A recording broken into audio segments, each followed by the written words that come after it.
verehrte Monster- und Vampirjäger oder Jägerinnen, gegen die Ausgeburten der Dunkelheit hilft nur die richtige Bewaffnung und die habe ich jetzt für euch. Und dabei handelt es sich um die Nerf Rebel Charmed Dauntless und damit herzlich willkommen bei dartblaster.de. Die Charmed-Serie besticht durch ihr Steampunk, viktorianisch, Monsterjäger-Design und hebt sich damit sehr schön von der normalen Rebell-Serie ab, denn Charmed ist einfach eine Unterserie sozusagen von Rebell. Und weil es halt so Steampunk, viktorianisch mäßig rüberkommt, auch die Einleitung und der komische Hut. Also, da haben wir den Blaster, habe ich schon mal ausgepackt, damit es ein bisschen schneller geht. Und die Verpackung, neben dem Blaster, zu dem wir gleich kommen, sind 3 Darts enthalten und eine lustige Kette, die bei offensichtlich jedem Charmed Blaster mit dabei ist.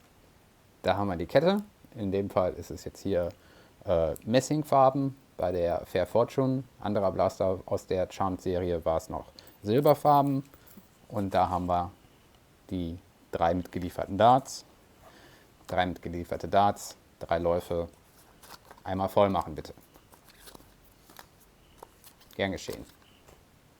Funktionsweise ist denkbar einfach. Wie gezeigt, die 3 Darts laden, dann den Spannstab hier hinten ziehen und ich kann die 3 Schüsse nacheinander abgeben. Wenn man mal nicht alle Darts zur Verfügung hat, kann man einfach die Darts, die man hat, in einen beliebigen Lauf laden und der wird dann auch zuverlässig verschossen. Und dabei ist es, wie gesagt, ganz egal, wo ich ihn rein tue. Der Blaster erkennt, welcher Lauf geladen ist. Das ist halt natürlich eine sehr schöne Funktion. Im Schusstest zeigt sich, dass die Dauntless ziemlich gut schießt. Man hat zwar das Gefühl, dass die Läufe nicht immer ganz gleichmäßig sind, also der erste Schuss ist immer so der beste und der letzte, ja, der schießt dann schon so 3-4 Meter weniger. Aber wenn man einen guten Satz Darts erwischt und das Luftsystem sauber arbeitet, schaffen es alle Darts wirklich bis zur Tür. In meinem Fall so 16, 17 Meter. Und wenn man sich das anguckt, dann ist man da von der Reichweitenangabe auf der Verpackung mit 22 Meter angegeben gar nicht so weit entfernt, wenn man dann halt noch ein kleines bisschen anwinkelt. Also das ist schon ziemlich gut. Die Dauntless erinnert in Aufbau und Funktionsweise sehr stark an einen anderen Rebel Blaster, nämlich hier die Messenger. Auch die Messenger hat 3 Läufe und einen Spannstab hinten zum Rausziehen. Hinten zum Rausziehen, ja, ich gebe es zu, ich bin Rheinländer, ich darf das. Da wäre jetzt natürlich die Frage, lässt sich auch die Dauntless genauso gut modden wie die Messenger, weil die Messenger lässt sich hervorragend modden. Und um das rauszufinden, gucken wir mal, was in dem Blaster steckt. Das Innenleben ist tatsächlich der Messenger sehr ähnlich. Die Teile sehen ein bisschen anders aus, aber die Funktionsweise ist die gleiche. Wir haben wieder den hebelartigen Catch, der die Feder hält, wenn der Blaster gespannt ist. Und auch das Luftvolumen des Luftzylinders scheint sehr ähnlich zu sein, auch wenn der eigentliche Luftzylinder ein kleines bisschen anders aussieht, ist das doch relativ gleich. Der Hauptunterschied zwischen Messenger und Dauntless liegt leider im Plungerkopf und das ist ein ziemliches Problem.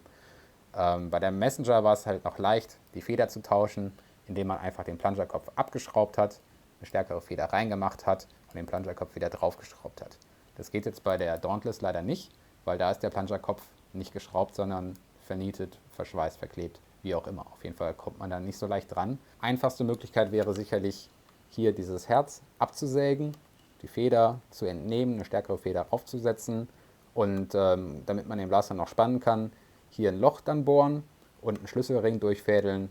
Wird eigentlich sehr häufig auch bei Firestrikes oder Nightfinders gemacht, damit man halt was hat, womit man den Blaster spannen kann. Der verklebte Plungerkopf ist ein Problem für die Leute, die ihren Blaster gerne ein bisschen pimpen wollen. Der Blaster hat allerdings auch noch ein optisches Problem und zwar gibt es hier halt eine Schmuckseite und eine nicht so schmucke Seite. Auf der Seite ist alles schön mit den Schnörkeln und auch hier die Schnörkel am Lauf können wirklich beeindrucken und sind wirklich, wirklich schön gemacht. Auf der anderen Seite ist das Ganze dann doch ziemlich nüchtern. Wir haben hier ein Rebell-Logo, dafür musste das Geschnörkel weichen und hier ist auch kein Geschnörkel, sondern ein ziemlich trockener Rechtstext. Das ist wirklich sehr, sehr schade und deshalb halte ich den Blaster für mein Fazit auch mit der schönen Seite in die Kamera.